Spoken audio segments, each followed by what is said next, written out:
All right, Hotep, everybody. This is Michael Imhotep, founder of the African History Network, host of the African History Network show. It is Tuesday, February 13th, 2024, and we are live.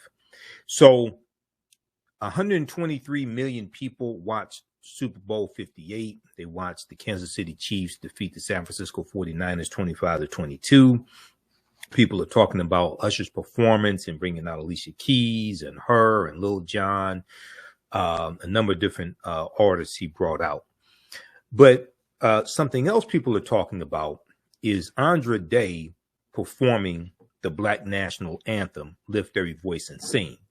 And you have some MAGA conservatives, some MAGA Republicans who are going into a meltdown because the Black National Anthem was performed at the Super Bowl, okay? And you have people, some of them posting all types of negative comments. You have now on our Facebook fan page, the African History Network. The African History Network. I posted this. I shared this post from. This is from the dailymail.co.uk. I shared this post today, February 13th. Okay, and they have an article here, and you have people commenting about the Black National Anthem being performed. If we look here, and here's what I said. Caption is Super Bowl fans slam Andra Day's Black National Anthem. Super Bowl fans slam Andra Day's Black National Anthem. And I said this is the BS I was talking about on the African History Network show on Sunday, when we broadcasted the African History Network show Sunday, right after the game, Sunday, February 11th. People are ignorant of history. This Lift Every Voice and Sing became the Black National Anthem in 1919. It was adopted by the NAACP National Anthem. We're going to get into some of that history on today's show. This was 12 years before the Star Spangled Banner became the national anthem for the U.S. in 1931 when it passed Congress and was signed in the law. Okay, that was 1931. So I've been looking at a number of articles dealing with this, a number of posts, etc. We're going to look at a few of these comments and deal with the history behind this also. So there was an article from the rap.com dealing with Matt Gaetz. Okay, Sugar Daddy Matt Gaetz out of Florida. This piece right here, Matt Gaetz says he's not watching the Super Bowl because of Black National Anthem performance. And I actually posted about this on our Facebook fan page, the African History Network as well. And I posted on our Instagram page, the AHN show also. You know, Instagram, I got a lot of comments. This right here, I posted this here. This is from the rap.com. Let me flip over to this. Okay. Matt Gaetz says, hold on, I want to go to the Facebook post that I did. Okay, right here. This is from the rap.com, WRAP. Matt Gaetz says he's not watching Super Bowl because of Black National Anthem performance. Okay. Sugar Daddy Matt Gaetz, a Republican from Florida, House of Representatives, MAGA supporter, big Donald Trump supporter. I call him the white R. Kelly. If you get the House investigation into his allegedly trafficking a 17-year-old for the purposes of sex, I'll call him Sugar Daddy Matt Gaetz, a.k.a. the white R. Kelly. But that's another broadcast. If we look at this article here from the Wrap, Matt Gaetz was talking to his wife, and that's a whole nother conversation too. But Florida Representative Matt Gaetz added his voice to the chorus surrounding Super Bowl 58 on Sunday, while also stating he was not in favor of a classic song often sung by a chorus. Matt Gaetz tweeted an exchange he had with his wife where he announced he and his wife would not be watching the Super Bowl. And after his partner Ginger asked why, Matt Gaetz said, who supports Donald Trump, who tried to overthrow the government with the January 6, 2021 insurrection. Matt Gaetz said they're desecrating America's national anthem by playing something called the Black National Anthem. Okay, this is Matt Gaetz' tweet. Okay, you can follow Matt Gaetz on Twitter, X, at Matt Gaetz, Gatz. Let him know what you think about him and his comments. And then his wife responded, does that mean Cardi is performing? Cardi B. I guess they thought Cardi B was going to perform the Black National Anthem. And in reading some of these comments, I'm getting the impression that, well, first of all, these people are ignorant and don't understand history. But I'm getting the impression that they think somehow African Americans are trying to replace the Star Spangled Banner, which is the national anthem, and I call it the white national anthem.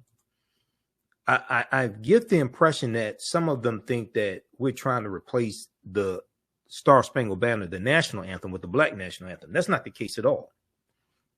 That's not the case at all. But in looking at some of these comments and understanding their ignorance, this is the impression I'm getting from some of them. Okay. So now we know Grammy Award winning singer Andra Day performed Lift Every Voice and Sing as well. And also the national anthem was performed by Reba McEntire, country artist Reba McEntire. America the Beautiful was performed by Post Malone. Okay, so this was all at the Super Bowl. So then we see comments from Megyn Kelly. So Megyn Kelly was on Fox News. Then Megyn Kelly went to MSNBC, pissed off Tamron Hall. Tamron Hall leaves MSNBC, gets her own show. Megyn Kelly separated from MSNBC because she had poor ratings. So there was also this piece here from, what is this? There's one from Newsweek, okay, dealing with, let me see, which one was that from Megyn Kelly? No, Salon.com. There was an article from Salon.com about Megyn Kelly getting slammed for complaining about inclusion of Black National Anthem. Okay, this piece right here from Salon.com. Critics slam Megyn Kelly for complaining about inclusion of Black National Anthem at Super Bowl. This one right here. So you can check this one out as well. Now, and this is some of the comments in like the post from on Facebook from dailymail.co.uk, the article I'm going to show you in the post that they did of Andra Day and the caption they had. I went through and read some of the comments from white people. I read some of the comments on when I posted about this on our Instagram page. And I'm coming to the conclusion that some white people think that we're trying to replace the white national anthem, and we're not. Megyn Kelly said we already have a national anthem and it includes everybody. Well, Megyn, obviously you haven't studied the history of the white national anthem, because it doesn't include everybody. Not by a chance.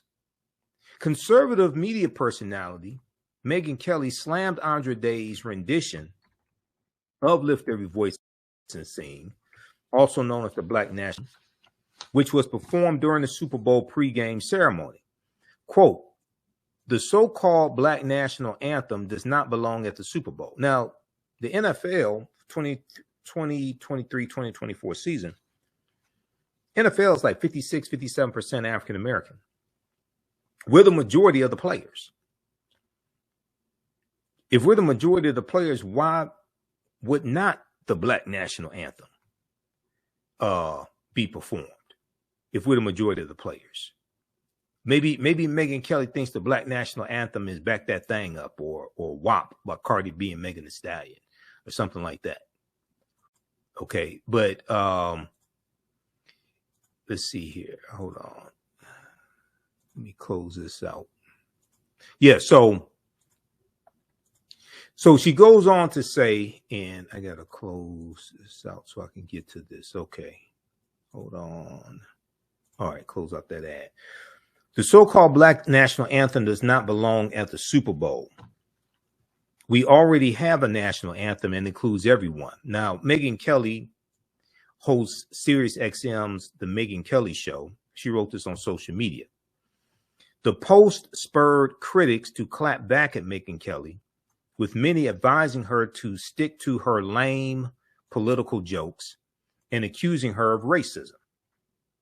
Quote, the so-called blonde journalist does not belong judging who and how we celebrate being Americans at the Super Bowl.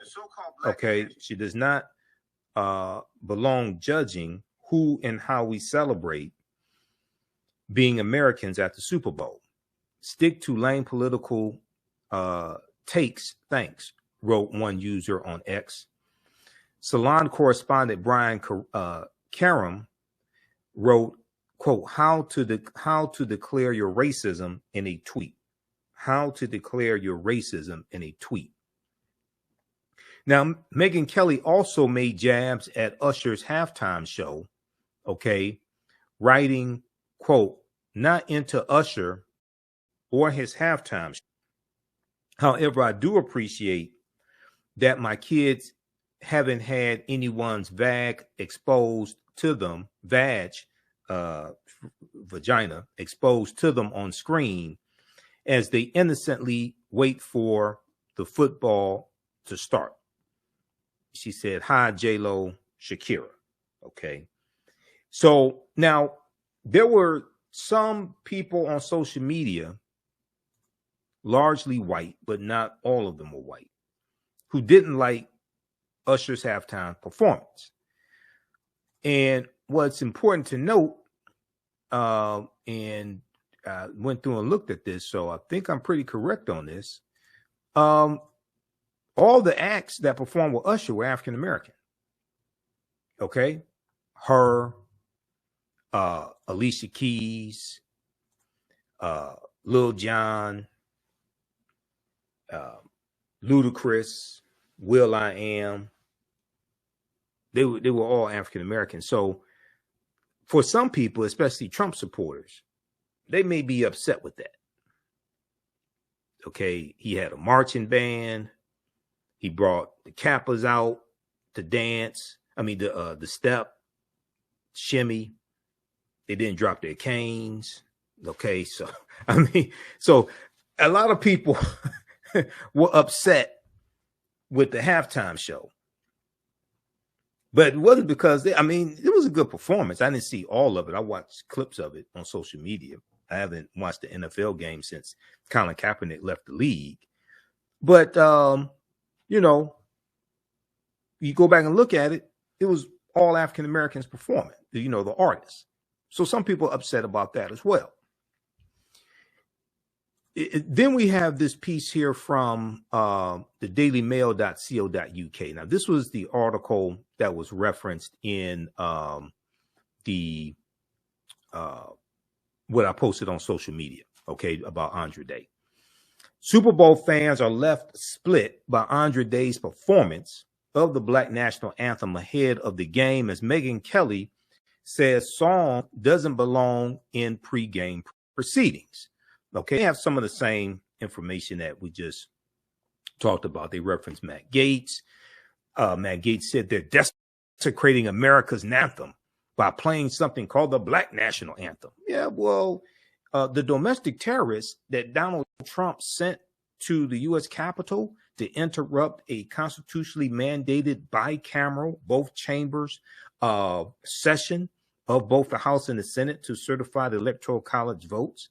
Well, they desecrated the U.S. Capitol building, and they tried to throw the government and keep the votes from being certified for Joe Biden and Vice President Kamala Harris. No, notice how Matt Gaetz is silent on that. You want to talk about desecration? You had people having bowel movements in the U.S. Capitol building. And this idiot wants to talk about desecration. You had 140 Capitol Hill police officers assaulted by the domestic terrorists. But Matt Gaetz, Sugar Daddy Matt Gaetz, who I call the white R. Kelly, he wants to say that the Black national anthem being performed at the Super Bowl and 56% of the players in the NFL are African American. They're the majority. Somehow that's desecration. Okay. Now, you had some people defending the performance as well. Democratic Representative Richie Torres, the Black national anthem, Lift Every Voice and Sing, has been part of our nation's history since the early 20th century. The erasure of African American history as American history the erasure of African American history as American history is a form of racism that runs deep on the far right. Chad Johnson said, holy expletive, Andre Day absolutely killed. That's Chad Ochocinco, former NFL player, absolutely killed. Lift Every Voice and Sing. PJ Green said that was a Black national anthem to remember. Amazing from Andre Day and everyone up there. Okay, so read the rest of this here also. Okay, interesting article, and it gives some background history. So when we look at this, and I'll make sure that's all I want to get to. Yeah. Some people may ask the question, so Michael Imhotep, why do you call the Star Spangled Banner the white national anthem? That's a very good question. We're going to get to that. And I've dealt with this before back in 2017 where Colin Kaepernick had his protest and was banned. He took a knee and he was banned from the NFL. I did a big presentation on this. First, let's look at some history of Lift Every Voice and Sing and what's called the Black National Anthem. Okay. And there's a couple of pieces on this. There's one from CNN, and I've dealt with this in some of my lectures. So I'm going to refer to some of my slides on this also. Well, if we look at this piece here, there's a couple good articles that I've looked at. It was a number of articles, but it's two that I'll show you. One of them is from CNN.com, and this is from September 10th, 2020. September 10th, 2020. Also, everybody, I'm going to give you information about the online history classes that I teach. A new class that started up February 3rd. We have class number 2, Saturday, February 10th, 2 p.m. Eastern Standard Time, Ancient Kemet, the Moors, and the Ma'afa, Understanding the Transatlantic Slave Trade, what they didn't teach you in school. Visit our website, theafricanhistorynetwork.com, theafricanhistorynetwork.com. You can register there and watch last week's class. Okay, what makes Lift Every Voice and Sing so iconic? This is from CNN.com. So very quickly here. So it was written by James Weldon Johnson, okay? And James Weldon Johnson was a member of Phi Beta Sigma Fraternity Incorporated. Somebody tell Roland Martin that, because Roland and I go back and forth. Well, he comes at me with this nonsense, but James Weldon Johnson was a member of Phi Beta Sigma Fraternity Incorporated, my fraternity. Now, Lift Every Voice and Sing was written and composed by the Johnson brothers, a pair of influential African-American men in Jacksonville, Florida. James Weldon Johnson wrote the lyrics, okay? I'm going to give you some background story on this. And his brother, John Rosamond Johnson, who was a classically trained composer, wrote the melody for it. They worked together their whole lives, first in show business and later in the pursuit of civil rights. They both saw artistic and cultural excellence as a key to Black advancement in America. And here's James Weldon Johnson here, okay? The elder Johnson was a lawyer, diplomat, professor, prolific writer, and poet, and the first American leader of the first African-American leader of the NAACP. At the time he wrote the song in 1899, he was the school principal of the segregated Stanton School in Jacksonville, Florida. Okay, the Stanton School in Jacksonville, Florida. All right, now that's where the hymn debuted the following year, 1900, sung by 500 children at an event celebrating Black history. Okay, and he was asked to deliver a speech in 1900 on the birthday of Abraham Lincoln, which is February 12th, commemorating, Abraham Lincoln's birthday. All right. Now here's a picture of John Rosamond Johnson, his brother. Okay. The younger Johnson, John Rosamond Johnson, trained at the New England Conservatory of Music. During his long musical career, Johnson composed and performed in stage musicals and operettas, and his work spanned multiple genres from vaudeville and traditional theater to spirituals and other deeply rooted African-American traditions. Okay. All right. So you can read the rest of this. They have the lyrics here. Now, when I was in elementary school, we had to learn the lyrics to Lift Every Voice and Sing. Okay. Now, this song became, it was adopted in 1919 by the NAACP as the Negro National Anthem. Now, this was 12 years before the Star Spangled Banner was adopted by Congress in 1931, and Herbert Hoover was president. But it passed Congress in 1931 to become the national anthem. Okay. It is an omnipresent part of African-American worship traditions and an enduring refrain for great Black artists. Okay, so read the rest of this here. And I want to go to my slide presentation. What makes Lift Every Voice and Sing so iconic? What makes Lift Every Voice and Sing so iconic? All right, let me go to my slides here in just a minute to show you this, to give you some background history here. And all this ties into history, and the people's history and culture teaches them how to deal with the problems of the past, in the present, and the future to meet the needs of the community. Our history teaches us about our successes, our failures. It teaches us how we got here, how things came to be, so we understand where we need to go from here. So WatchTheYard.com had this article. Did you know that the man who wrote Lift Every Voice and Sing was a member of Phi Beta Sigma Fraternity Incorporated? Now, do school children today have to learn the Black National Anthem? Because I remember elementary school, middle school, when we had, our school assemblies in the auditorium, we didn't sing the Star Spangled Banner. This is in Detroit, okay? We didn't sing the Star Spangled Banner. We sung Lift Every Voice and Sing. So let me know, do school children today learn the Black National Anthem? So the song was written by James Weldon Johnson in 1899, adopted by the NAACP as the Negro National Anthem in 1919. Now, 1919 was also the year of the Red Summer.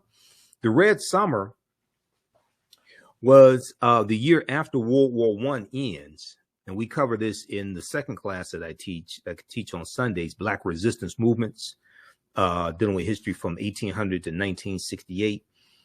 And you had 25 major race riots all across the country the year after World War I ends. Okay. It's called the Red Summer. And James Weldon Johnson was the one who coined the term the Red Summer. He named it the Red Summer because the streets of America were flowing with blood, because you had white supremacists who were attacking African Americans, and we were fighting back, shooting back. Former World War I veterans, African American veterans, they had guns. They're fighting back, protecting their communities. James Weldon Johnson also in 1917 organized the Silent March of 10,000 African Americans marching down Fifth Avenue in Manhattan, demanding a federal anti-lynching bill. Okay, that was the Silent March of 1917. Right. So if we look at some of this background history, in 1899, a young poet and school principal in Jacksonville, Florida, named James Weldon Johnson, was asked to address a crowd in Jacksonville, Florida, for the coming anniversary of Abraham Lincoln's birthday. So this is going to be February 12th, 1900. Okay, February 12th, 1900, the following year. Just 2 decades had passed since the Reconstruction era, and Reconstruction ends in 1877, which was 1865 to 1877, a period of time right after the Civil War ends in 1865. So just 2 decades had passed since the Reconstruction era, and lynchings were on the rise in the segregated South. Instead of preparing an ordinary speech, James Weldon Johnson decided to write a poem.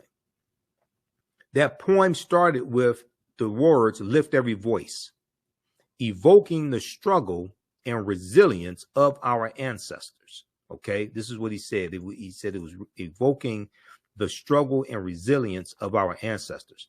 Now, the following year, a chorus of 500 school children performed the song at the Abraham Lincoln birthday celebration. The song quickly took off, becoming a rallying cry for African-American communities in the South, or as one observer noted at the time, quote, "a collective prayer," end quote, a collective prayer. Now, it was embraced as a hymn in churches and performed at graduation ceremonies and in school assemblies. Within 20 years, the NAACP, National Association for the Advancement of Colored People, adopted "Lift Every Voice and Sing" as its official song. And this was in 1919. They adopted it as the Negro National Anthem. Okay, 12 years before the Star Spangled Banner becomes the white national anthem, or the national anthem. For generations to come, it would be known widely as the Black National Anthem. Now, for more information on this, read the article from the Washington Post, "Lift Every Voice and Sing, the story behind the Black National Anthem that Beyonce sang." So that article came out when Beyonce performed at Coachella. This article is from April 16, 2018. Beyonce performed at Coachella and sang the Black National Anthem. Okay, this article right here, "Lift Every Voice and Sing, the story behind the Black National Anthem that Beyonce sang." Okay, and Beyonce had a marching band there, blew everybody away as well. So they have some history here dealing with the Black National Anthem. All right, now let's look at some history surrounding the Star Spangled Banner.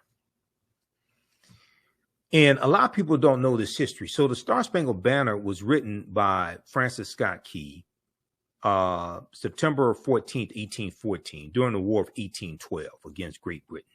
Also, look at this article here from Newsweek.com. "Black National Anthem sends MAGA into meltdown." This is from February 12th, 2024. Black National Anthem sends MAGA into meltdown. They just don't know what to do with themselves. Okay. And it talks about how prominent supporters of Donald Trump were furious with the inclusion of the Black National Anthem at the Super Bowl. Former Arizona Senate candidate Carrie Lake, the election denier Carrie Lake, responded to a picture showing her sitting down during a performance of the Black National Anthem at last year's Super Bowl 2023. Carrie Lake said on X, formerly Twitter, on Sunday, February 11th, 2024, quote, "I'm still not standing for this divisive garbage. One nation, one anthem. One nation, one anthem." See, once again, I get the impression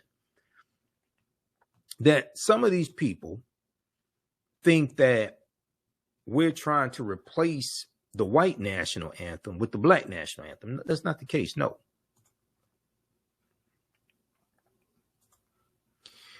The account End Wokeness, the social media account called End Wokeness, added, quote, "There is no such thing as a Black national anthem." Really? If you have a problem with the American national anthem, feel free to leave. Now, see, this is the typical response from white supremacists. This is the typical response from white supremacists who are ignorant of history. Okay, then they talk about Sugar Daddy Matt Gaetz, the white R. Kelly again. have this comment there. Okay, so read the rest of this. Now, just so people understand, these are the same people who vote against policies that are beneficial for African Americans. I just want you to notice the connection between the two, between what they post on social media, which reflects their ideology, and how they actually vote. All right, now let's look at this excellent article here from SmithsonianMag.com. Name of this piece is "Where's the Debate on Francis Scott Key's Slaveholding Legacy?" Where's the debate on Francis Scott Key's slaveholding legacy? Okay. Now, Francis Scott Key was the man who wrote the Star-Spangled Banner. Okay. And he wrote it September 14th, 1814, during the War of 1812, which was 1812 to 1814. You can read, for more information on this, read this piece from history.com, official website of the History Channel. Name of this article is, this deals with 10 things about 10 things you may not know about the Star-Spangled Banner. 10 things you may not know about the Star-Spangled Banner. 10 surprising facts about the national anthem and the man who wrote its lyrics. This is from September 24th, 2021. Okay. And it goes through Bounty versus the family dishcloth. It goes through and it talks about Francis Scott Key intended his verses to be song lyrics, not poetry. Let's see here. He wrote it September 14th, 1814. He wrote it. The song was not originally entitled "The Star-Spangled Banner." It was originally called "Defense of Fort McHenry," because he was watching the attack on Fort McHenry by the British, Fort McHenry in Baltimore. Okay. On March 3rd, 1931, after 40 previous attempts failed, a measure passed Congress and was signed into law that formally designated the Star-Spangled Banner as the national anthem of the United States. So that wasn't until 1931. Okay. All right. Francis Scott Key was a slave owner. Yes, he was. He also thought African people were mentally inferior. We're going to come to that. So read this piece here. 10 things you may not know about the Star-Spangled Banner. And that's at history.com, official website of the History Channel. Now, if we look at this really good article from SmithsonianMag.com, this is the official magazine website of the Smithsonian Institute. Where's the debate on Francis Scott Key's slaveholding legacy?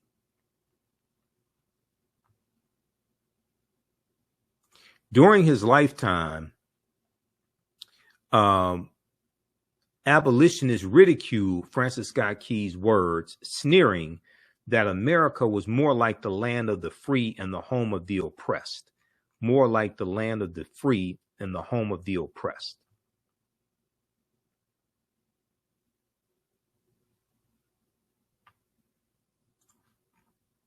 So this is from July 1st, 2016 by Christopher Wilson. I want to start here on page 2 of the article and close out these ads.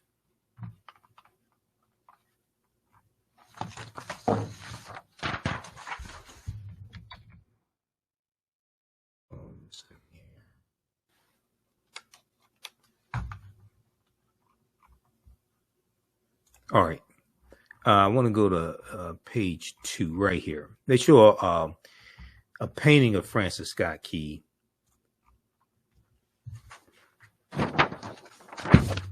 And there's a caption here underneath the painting that says, Francis Scott Key, a slave-holding lawyer from Old Maryland, from an Old Maryland plantation family, wrote the song that would in 1931 become the national anthem and proclaim our nation the land of the free. Okay, now he's from a Maryland, he's from a slave, he was a slaveholder from a slaveholding family. Okay, but he wants to proclaim the United States as the land of the free.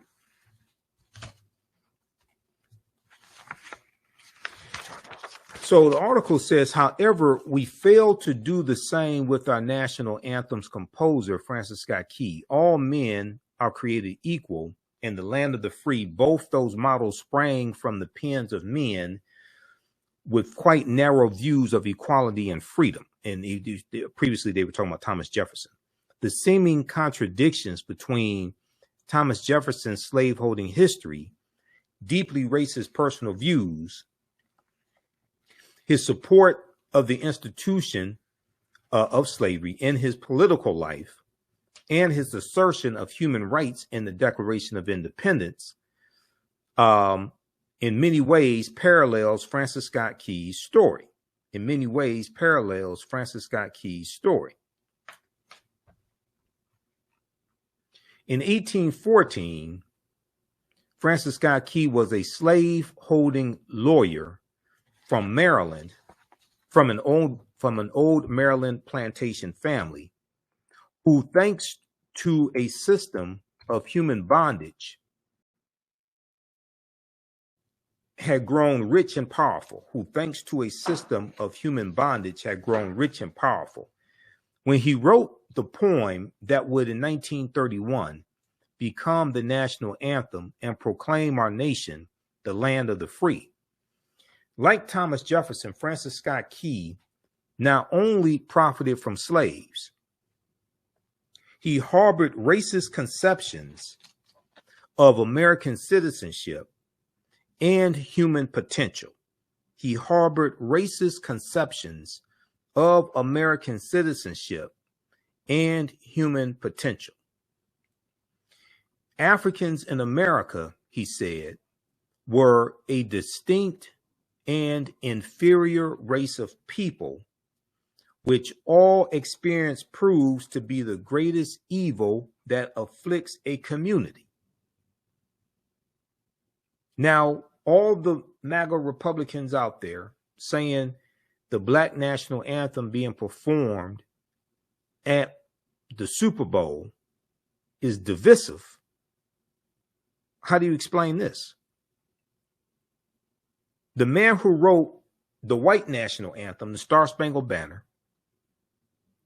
said of Africans in America, he said they were a distinct and inferior race of people, which all experience proves to be the greatest evil that afflicts a community, end quote.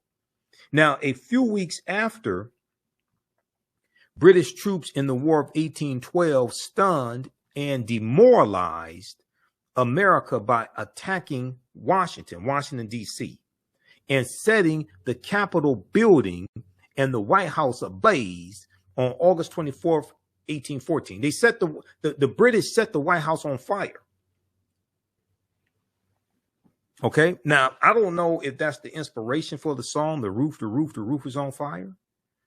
I don't know if that was the inspiration for the song, or if in 1675, December 1675, when during Bacon's Rebellion, when the rebels burned down the town of Jamestown, Virginia, maybe that was the inspiration for the roof is on fire. We don't need no water. You know, maybe I'm not sure. So in August 24th, 1814, the British set the U.S. Capitol building on fire, and they set the White House on fire. The British turned their attention to the vital seaport of Baltimore. Okay, this is during the War of 1812. On September 13th, 1814, hold on. On September 13th, 1814, British warships commenced an attack on Fort McHenry, which protected the city's harbor. For 25 hours, bombs and rockets. Hold on. Where did my cursor go? For 25 hours, bombs and rockets rained down on the fort, while Americans, still wondering whether their newfound freedom would really be so short-lived, awaited news of Baltimore's fate.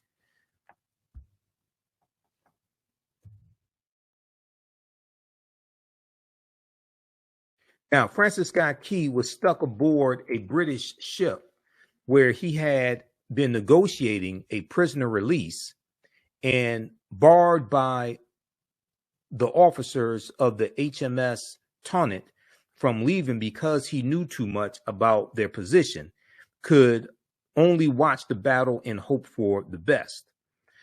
By the dawn's early, quote unquote, dawn's early light of the next day, Francis Scott Key saw the huge garrison flag now on view at the Smithsonian's National Museum of American History, waving above Fort McHenry, and he realized that the Americans had survived the battle and stopped the enemy advance. The poem he wrote celebrated the Star-Spangled Banner, the flag, as a symbol of the resilience and triumph of the United States. Ironically, while Francis Scott Key was composing the line over the land of the free, it is likely that black slaves were trying to reach British ships in Baltimore Harbor. It is likely that black slaves were trying to reach British ships in Baltimore Harbor. They knew that they were far more likely to find freedom and liberty under the Union Jack, which was the flag of the British, than they were under the Star-Spangled Banner. So during the War of 1812, you're going to have about 6,000 African Americans who go and fight. You're going to have runaway slaves who go and fight on behalf of the British, because the British say, they were the first ones to say, when this war, if you come fight for us, when this war is over, then we'll set you free. Okay, so it's about 6,000 runaway slaves that run away and fight on behalf of the British. Now, at the end of the War of 1812, the U.S. demands that the British return those 6,000 runaway slaves. The British refused to do so. All right, let's continue here.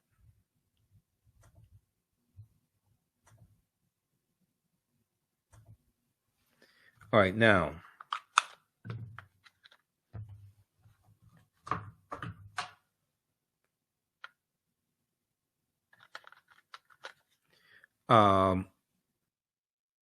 okay, so additionally, now Francis Scott Key also used his office as district attorney of Washington, D.C. from 1833 to 1840 to defend slavery, okay, to defend slavery, and he attacked the abolitionist movement in several high-profile cases. So not only was he a white supremacist slave owner that thought that African people were mentally inferior, but he also used his position as district attorney there in Washington, D.C. to defend slavery and attack abolitionists. Now, in the mid-1830s, the abolitionist movement was gaining momentum. And with it came increased violence, particularly from pro-slavery mobs attacking free African Americans and white abolitionists, and other methods to silence the growing cries for abolition. Now, in the House of Representatives, in the U.S. House of Representatives in the United States, inundated with petitions from abolitionists calling for the ending or restriction of slavery, pro-slavery congressmen looked for a way to suppress the voices of abolitionists.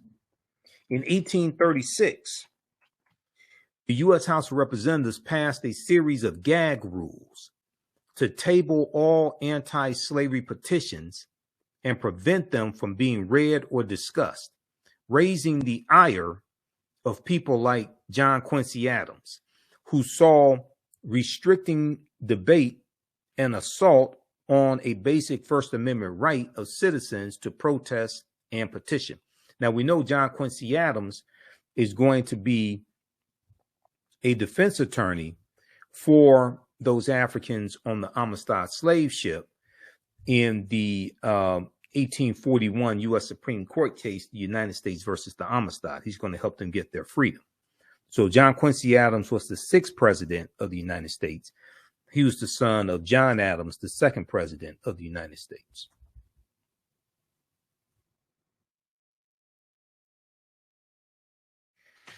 Right. Then Francis Scott Key also tried to have abolitionists executed. So in the same year, shortly after a race riot in Washington, D.C., 1836, shortly after a race riot in Washington, D.C., when an angry white mob set upon a well-known free black restaurant owner, Francis Scott Key likewise sought to crack down on the free speech of abolitionists he believed were riling things up in the city. Francis Scott Key prosecuted a New York doctor living in Georgetown for possessing abolitionist pamphlets, Okay. This was Reuben Crandall.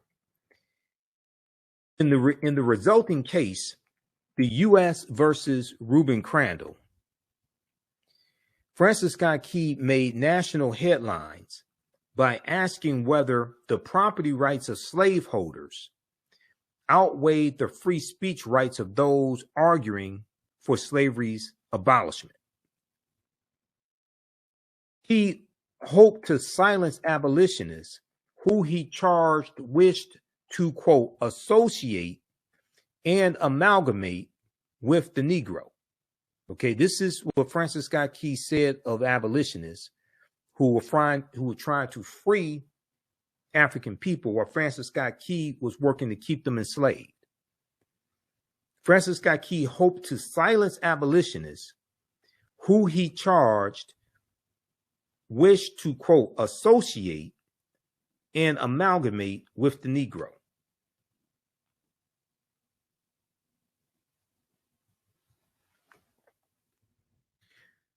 Though Reuben Crandall's offense was nothing more than possessing abolitionist literature,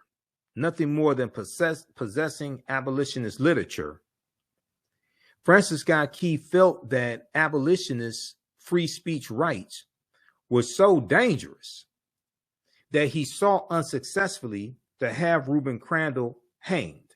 He tried to have Reuben Crandall executed for possessing abolitionist pamphlets, not for trying to overthrow the government. Okay, not for trying to overthrow the government like the January 6th insurrection. Not that, just for having abolitionist pamphlets. This is the guy that wrote the Star Spangled Banner. So why, unlike Thomas Jefferson, does Francis Scott Key get a pass? Why this seeming contradiction? Perhaps it is because the writer of the Declaration of Independence, Thomas Jefferson, was also a president, and we judge, re-examine, and reconsider the legacy of our presidents fairly rigorously. No, it's because people don't understand history. That's why. You've been with people who are ignorant of history. President Abraham Lincoln certainly gets taken to task despite the Emancipation Proclamation, the 13th Amendment, and the Gettysburg Address. Many Americans are acutely aware of the ways in which his record conflicts with the myth of the great emancipator.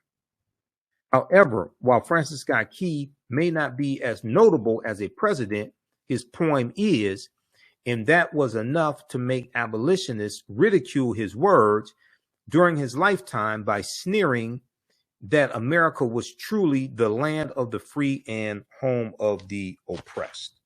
Okay, so check out the rest of this article here. This is from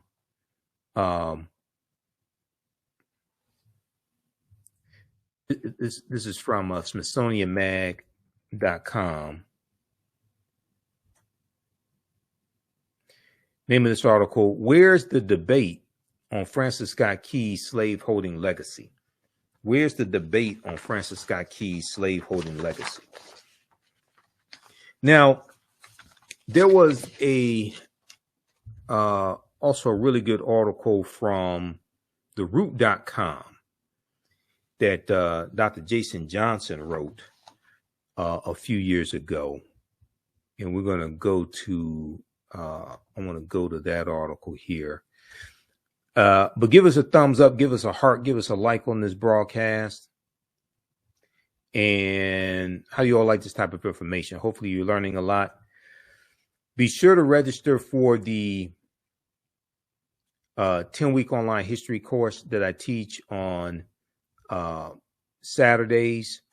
Ancient Kemet, the Moors, and the Ma'afa. Understanding the transatlantic slave trade, what they didn't teach you in school. Visit our website, AfricanHistoryNetwork.com. We teach this Saturdays, 2 p.m. Eastern Standard Time. Class just started. Class number 2, Saturday, February 17th, 2 p.m. Eastern Standard Time. We do the sessions live. All sessions are archived and recorded. You can go back and watch it anytime. So you can register right here. You can register here. And I have my lesson plan here for all 10 classes. Okay. So lesson plan is all laid out. So you can view the content that we're going to cover in these classes. So we have a ton of information. There's over 200 slides that I put together for the class. There's 80 to 100 articles that we reference. There's video clips, excerpts of interviews I've done with our scholars. So there's a lot. There's 15 books that we reference. So there's a lot that we cover here in the class. We deal with thousands of years of history and what leads up to the transatlantic slave trade taking place. Visit our website, AfricanHistoryNetwork.com. Register for that right now. The content is PG-13, so you can use this with your children also. All right, now, okay, I want to look at this piece here from theroot.com because it talks about the colonial Marines. And the colonial Marines was a regiment with amongst the British of African Americans, most of them like runaway slaves.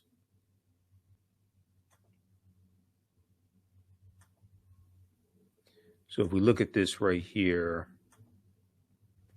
Star Spangled Banner bigotry, the hidden racist history of the national anthem. Star Spangled Banner bigotry, the hidden racist history of the national anthem. This is from theroot.com. This is an article by Dr. Jason Johnson. Came out July 4th, 2016. And in the piece here, I want to go to the piece where he talks about the colonial Marines. Okay. He says, a particular note. Close this out.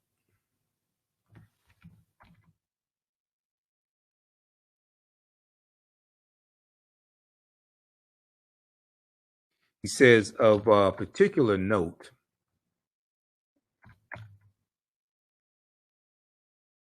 was Francis Scott Key's opposition to the idea of the colonial Marines. Francis Scott Key's opposition to the idea of the colonial Marines.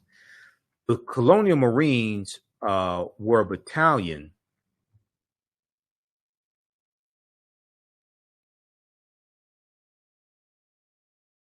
The colonial Marines were a battalion of runaway slaves who joined with the British Royal Army in exchange for their freedom.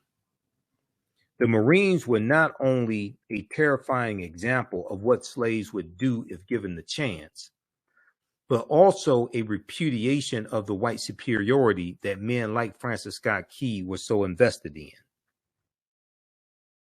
All of the ideas and concepts came together around August 24th, 1814 at the Battle of Bladensburg, where Francis Scott Key, who was serving as a lieutenant at the time, ran into a battalion of colonial Marines. His troops were taken to the woodshed by the very black folks he disdained. So his regiment got their behinds kicked by the colonial Marines, these runaway slaves, okay? And he fled back to his home in Georgetown to lick his wounds. The British troops, emboldened by their victory in Bladensburg, then marched into Washington, D.C., burning the Library of Congress, burning the U.S. Capitol building, and setting fire to the White House.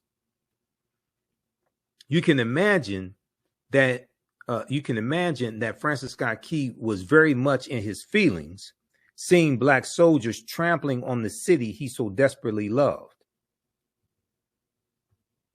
A few weeks later, in September of 1815, far from being a captive, Key I think he meant 1814. Far from being a captive, Key was on a British boat begging for the release of one of his friends, a doctor named William Benes. Francis Scott Key was on the boat waiting to see if the British would release his friend when he observed the bloody battle of Fort McHenry in Baltimore on September 13th, 1814. America lost the battle, but managed to inflict heavy casualties on the British in the process. This inspired Francis Scott Key to write the Star-Spangled Banner right then and there, but no one remembers that he wrote a full third stanza decrying the former slaves who were now working for the British Army. So the third stanza says, "And where is that band who so vauntingly swore that the havoc of war and the battle's confusion, a home and a country should leave us no more. Their blood has washed out their foul footsteps, pollution. Their blood has washed out their foul footsteps, pollution. No refuge could save the hireling and slave from the terror of flight, the terror of flight or the gloom of the grave. And the Star-Spangled Banner in triumph doth wave over the land of the free and the home of the brave." Now, some people mistakenly say that, oh, the Star-Spangled Banner is a racist song because of the third stanza. No, I disagree. Star-Spangled Banner is a racist white supremacist song, period. It's not only because of the third stanza, it's because of who wrote it and his intent behind it. And this is why I call it the white national anthem. It was written by white people, for white people, about white people. And African people were dehumanized in it. So it's not just the third stanza, it's the entire song. This is why you have to understand history. Okay, now,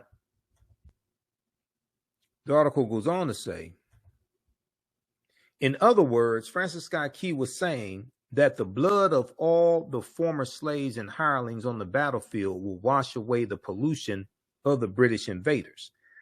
With Key still bitter that some black soldiers got the best of him a few weeks earlier, the Star-Spangled Banner is as much a patriotic song as it is a diss track to black people who had the audacity to fight for their freedom. Perhaps that's why it took almost 100 years for the song to become the national anthem. So we know after 40 attempts in Congress, it became the national anthem in 1931. Okay. All right. So read the rest of this piece here from theroot.com. Name of this article: Star Spangled Banner, Star Spangled Bigotry, the hidden racist history of the national anthem. The hidden racist history of the national anthem. So you can see why Trump supporters love the song so much.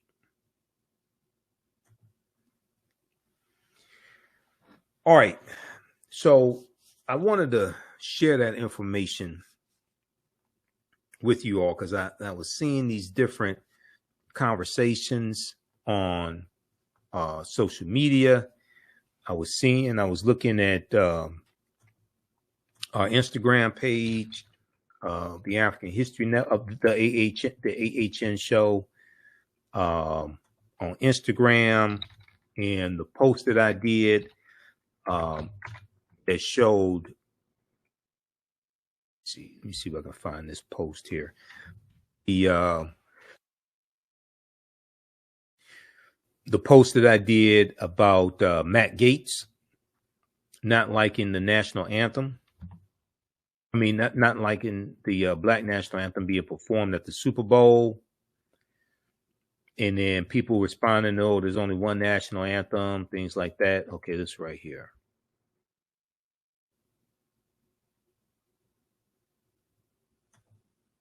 Let's look at this.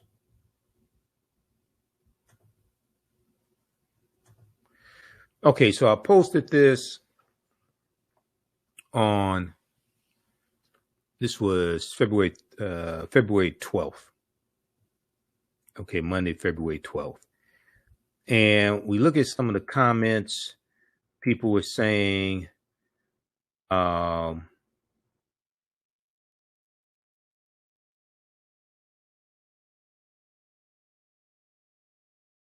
some white people commenting as well, which is fine. This helps if you know what you're talking about.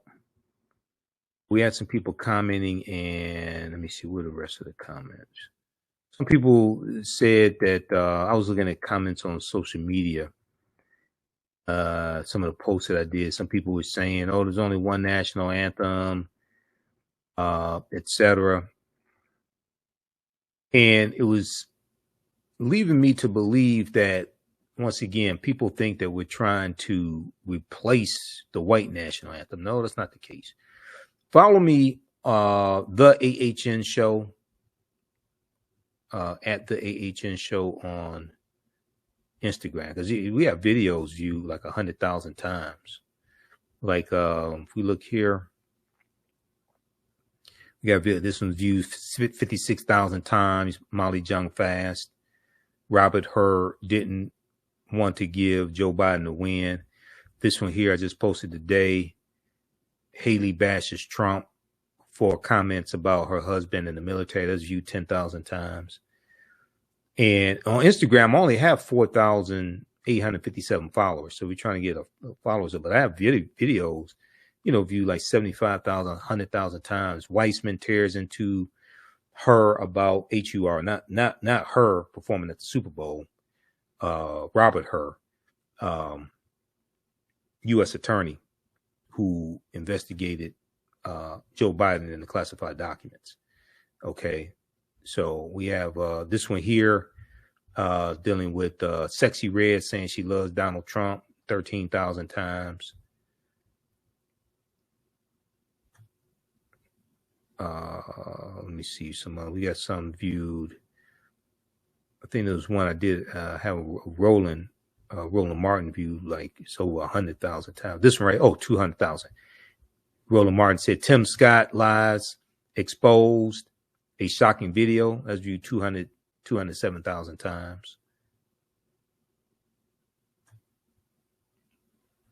Biden, the South Carolina Democrats. You're the reason Trump is a loser, 110,000 times. So we're trying to get our numbers up on Instagram, but we got views in there. Okay, now you can also support the African History Network, $ the AHN show through Cash App. $ the AHN show through Cash App and through PayPal. PayPal.me/the AHN show. This helps us keep doing the research, stay on the air, keep broadcasting, pay some of the bills, etc. Close that out because my mouse died on me just now, right during this broadcast. My wireless mouse. Scroll down right here. We got the information here. Cash App. This is our official Cash App account. $ the AHN show, SHOW. When you go to it, it'll say Michael and show my picture there. Okay, so give us a thumbs up, give us a heart, give us a like on this broadcast. Hopefully you learned a lot today. Register for the online class that I teach on Saturdays, 2 p.m. Eastern Standard Time. It's a fantastic class. We had a great class, number one. Visit our website, AfricanHistoryNetwork.com. And Saturday, February 17, 2024, 2 p.m. Eastern Standard Time, class number 2 of Ancient Kemet, the Moors, and the Ma'afa, Understanding the Transatlantic Slave Trade, what they didn't teach you in school. Okay, we deal with thousands of years of history and what leads up to the transatlantic slave trade taking place. We have my class lesson plan here as well, so you can read it and download it. It is extensive. So we do it over 200 slides I put together, 80 to 100 articles. We'll look at references for 15 books. We have video clips, excerpts of interviews I've done with some of our scholars like Professor James Small, Professor Kaba Kamene, Anthony Browder, Renoka Rashidi, and more. Okay, so the class is on sale, $80, regularly $130. You can register right now. As soon as you register, you can watch the class we did last week. All right, we have to get out of here. Remember, the African History Network, you focus on educating, empowering, and inspiring people of African descent throughout the diaspora and around the world. Because right now it's correct your own behavior. It's not over till we win. Wakanda forever.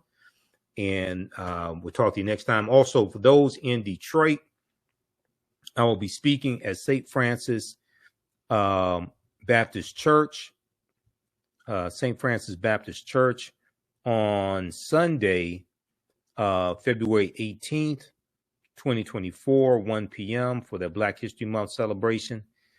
So we have the information right on the right on our Facebook page. I'm going to put it on. I'll put it on our website also, but it's on our Facebook fan page, The African History Network, and my personal page also. So it's free and open to the public. I will be speaking on Black resistance movements, arts and entertainment, economic empowerment, Black liberation theology. Okay, and we'll deal with some of the history of African American History Month as well. St. Francis Missionary Baptist Church is located at 7021 West Warren Avenue in Detroit, Michigan. This is Sunday, February 18th, 2024, 1 p.m. Eastern Standard Time. Okay. All right. Remember, at the African History Network, we focus on educating, empowering, and inspiring people of African descent throughout the diaspora and around the world. Because right now it's correct your own behavior. It's not over till we win. Wakanda forever. We'll talk to you next time.